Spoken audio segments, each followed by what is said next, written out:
Well, Dan, if you remember that deal called the Windsor Framework was struck by Rishi Sunak with the EU over Northern Ireland just a few weeks ago. There is going to be a vote on it on Wednesday by MPs. Today, the DUP, as you say, have said they're going to vote against it. Essentially, the Democratic Unionists are still worried that EU law will still be applied in Northern Ireland in a way that it simply won't be in the rest of the United Kingdom, and they don't like that. The leader of the DUP had this to say this afternoon.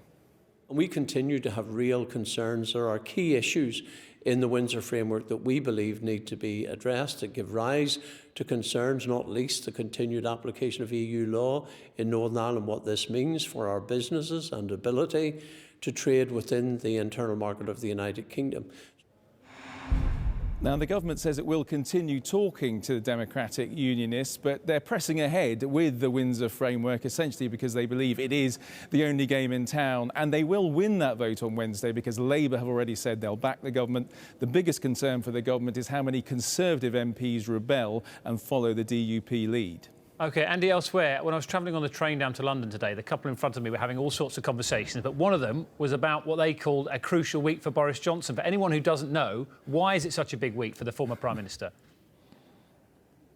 Because on Wednesday he will be giving evidence to this committee which is investigating him as to whether he misled Parliament over lockdown parties during the pandemic.